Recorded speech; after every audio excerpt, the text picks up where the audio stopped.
Lecha. Go out. God's trumpet call presence, encounter the living Messiah.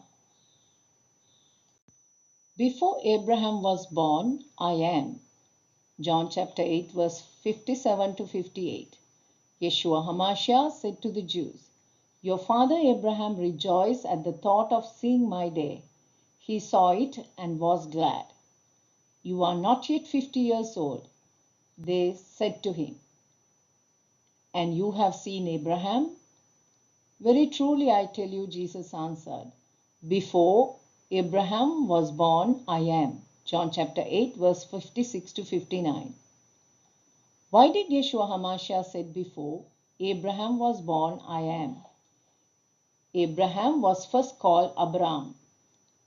He was born in the year 1948 after creation, 1813 BCE. For years, Abram lived among his relatives in his native country of Chaldea. Then with his family, father, and household, he left the city of Ur where he lived, located in the Mesopotamian region of Sumer. Before Abraham was born, Mesopotamia witnessed great civilizations. In Egypt, 7 dynasties of Egypt's old kingdom had come and gone. Kingdom of Sumer existed prior to Abraham. Many thousands of people, many kingdoms have come and gone before Abraham was born. Abraham's father, Terah, was an idol merchant. In Abraham's day, practicing idolatry was the norm. Somehow Abraham knew the idols his father was making is nothing. Everyone Abraham knew were idol worshippers. Abraham, from his early childhood, questioned the faith of his father and sought the truth.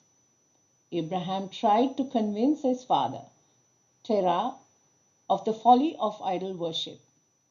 One day he was left alone to mind his father's store.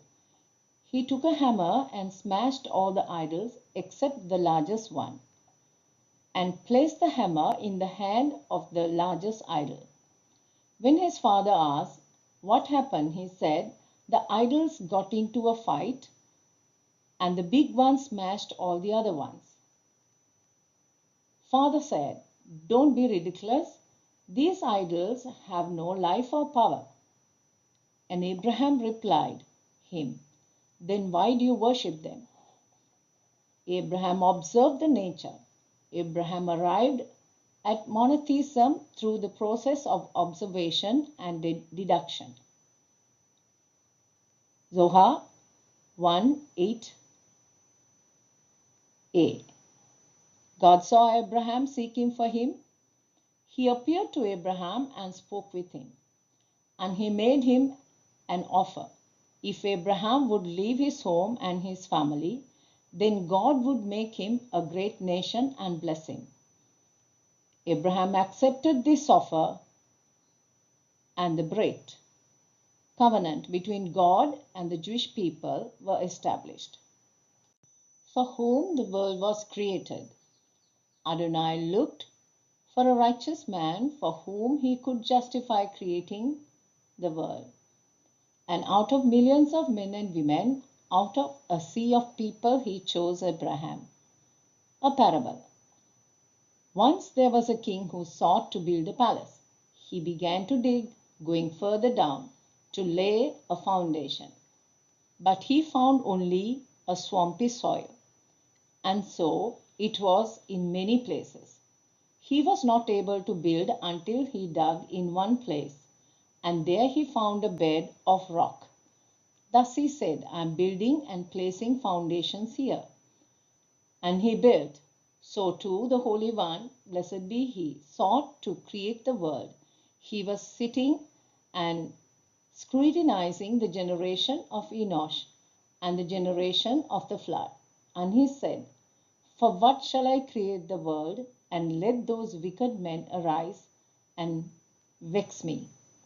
But when the Holy One, blessed be He, saw Abraham arise in the future, he said, "Behold, I have found the rock, Petra, to build upon. and to lay the foundation of the world. Thus he called Abraham rock, as it says in Isaiah chapter 51, verse 1 to 2. Look to the rock from which you are hewn. During the Talmudic era, academies in Babylonian agreed that God created the world only on the merit of one righteous man. Rav suggested that God created the world for the sake of David. Shamuel suggested that God created the world for the sake of Moshe. Rabbi Yochanan contradicted both and said the world was created for the sake of the Messiah. His opinion prevailed. The sages agree that God created the world only for the sake of Messiah, Abraham's seed. Paul of Tarsus put forward the same concept. He believed that all things were created only for Messiah. All things have been created through him and for him. Colossians chapter 1 verse 16. The Messiah is a future king, Jewish king, who is expected to save the Jewish people and bring about the Messianic age. The Messiah is also known as King Messiah. The Messiah will come when the world is in desperate need of saving or when genuine goodness prevails. The Messiah will rebuild the ancient temple in Jerusalem. He will also restore the authority to rule over Israel to the descendants of King David. The building of the temple is a metaphor for the Messianic age, where there is peace and all people know God and follow his commandments. God chose Abraham 2000 years before the birth of Yeshua. He chose him to be the father of the Jewish people and the father of the line of Messiah. This is why Messiah is called the son of Abraham, Ben Avram, at the beginning of the Gospel of Matthew. According to Paul's teaching, the Messiah is the seed of Abraham. God chose childless man married to a barren woman to become the father of the Messiah, the father of the Jewish people, and the father of many nations. Birth of Abraham. Terah lived 70 years and fathered Avram, Nahor, and Haran. Here is the genealogy of Terah. Terah fathered Avram, Nahor, and Haran fathered Lot. Genesis chapter 11, verse 26 to 27. The story of Abraham foreshadows Messiah. According to Talmud, deeds of the forefathers are portents for the children. What it means is that the things that happened to Abraham, Isaac, and Jacob prophetically forecast the things that would come upon the Jewish people. Likewise, since Messiah is the ultimate son of Abraham, things that befell Abraham forecast the story of the Messiah. A Jewish legend about Abraham's birth says that astrologers working for a wicked king foresaw Abraham's birth in the stars, and the wicked king attempted to kill the baby. This is similar to the story of the birth of the Messiah. According to the legend, in the night of Abraham's birth, astrologers and wise men came to visit the baby, ate and drank with Terah, and rejoiced with him. When they came out of the house, looked into the sky, and saw one great star, came from the east and ran athwart the heavens and swallowed up the 4 stars at the 4 corners. Astrologers and wise men were astonished at the sight and realized the importance of the event. They knew that the child had been born unto Terah that night will grow up and be fruitful and will multiply and possess the earth, he and his children forever, and that he and his seed will slay great kings and inherit their lands. They reported the incident to the wicked king and advised the king to pay the value of the child to Terah and slay the child. In the days of Yeshua HaMashiach, the Jewish people were familiar with the legend of the birth of Abraham. Yeshua HaMashiach's birth narrative, as given in the Gospel of Matthew, must have resonated with Jewish readers of the first century. Other gods. Joshua chapter 24 verse 2. Joshua son of Nun said to the Israelites, "From ancient times your father lived beyond the river, namely Terah, the father of Abraham and the father of Nahor, and they served other gods." Joshua chapter 24 verse 2. According to one of the ancient Jewish legends, Terah, Abraham's father, was a purveyor of idols, and Abraham was the first one to challenge and overturn idol worship, traditional beliefs, customs, and values. Terah was an idol manufacturer who once went away and left Abraham in charge of the store. A man walked in and wished to buy an idol. Abraham asked him how old he was. The man responded, 50 years old. Abraham then said, "You are 50 years old and would worship a day-old statue?" At this point, the man left, ashamed. Later, a woman walked into the store and wanted to make an offering to the idols. So Abraham took a stick, smashed the idols, and placed the stick in the hand of the largest idol. When Terah returned, he asked Abraham what happened to all the idols. Abraham told him that a woman came in to make an offering to the idols. The idols argued about which one should eat the offering first. Then the largest idol took the stick and smashed all the other idols. Terah responded by saying that they are only statues and have no knowledge, whereupon Abraham responded by saying that you deny their knowledge, yet you worship them. The deeds of the fathers are portents for the sons. Yeshua HaMashiach is the seed of Abraham. The followers of Yeshua HaMashiach preach the good news to the world. They spread the gospel from Judea across the Roman world. They gave the message of one true God, the God of Abraham, and liberated the pagan world from its practices. The gospel of Yeshua HaMashiach has spread in every continent, and God of Abraham is worshipped in every land due to the advance of Christianity. 7 blessings God gave to Abraham, Genesis chapter 12, verse 2 to 3. In Genesis chapter 12, verse 2 to 3, we find 7 promises God gave Abraham. God offered these promises to Abraham, and he responded with faith and accepted God's offer to him in obedience. Adonai said to Abraham, "Get yourselves out of your country, away from your kinsmen and away from your father's house, and go to the land that I will show you." Adonai said, "I will make you a great nation." Genesis chapter 12, verse 2.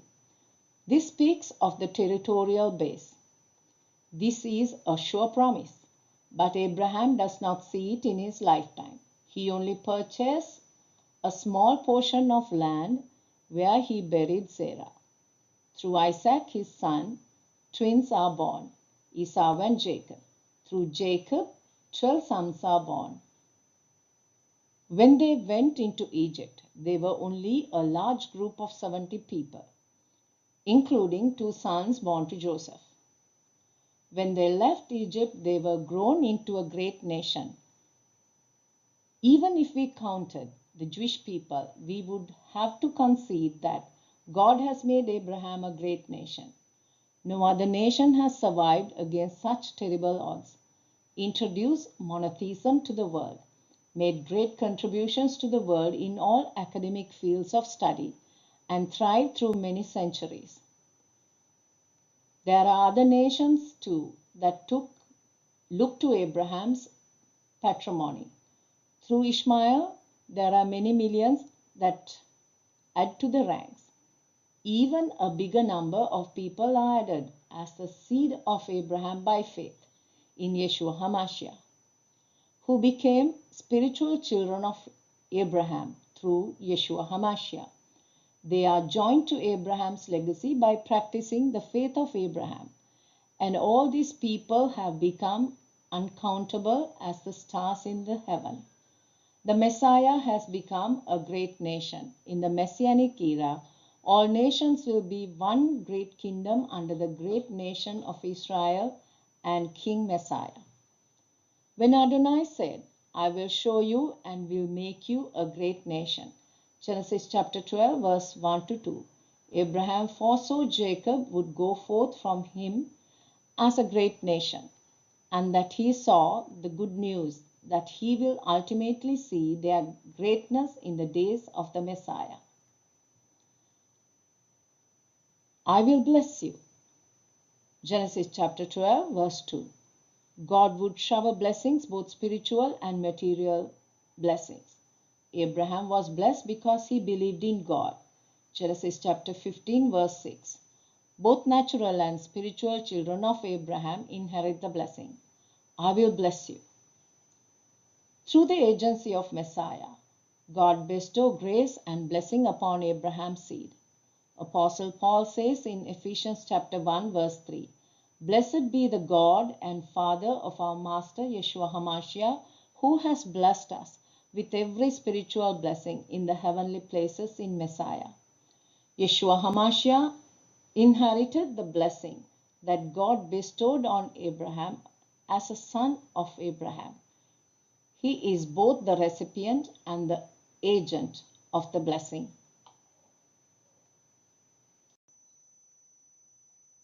Seven blessings God gave Abraham. Genesis chapter 12, verse 2 to 3. I will bless those who bless you. Genesis chapter 12, verse 3. Those who do kind deeds and good deeds to the Jewish people, legal descendants of Abraham, receive a blessing from Adonai. Also in Matthew chapter 25, verse 40, Yeshua HaMashiach said, Truly I tell you, whatever you did for one of the least of these brothers and sisters of mine, you did for me. The brothers of the Master are children of Abraham. Adonai blesses those who show kindness to Jewish people, as if they showed kindness to Yeshua HaMashiach himself. And he will answer, Come, you who are blessed by my Father, inherit the kingdom prepared for you from the foundations of the world. Matthew chapter 25, verse 34. In Yeshua, the blessing has a wider scope. That is, anyone who receives one of the Master's disciples receive him.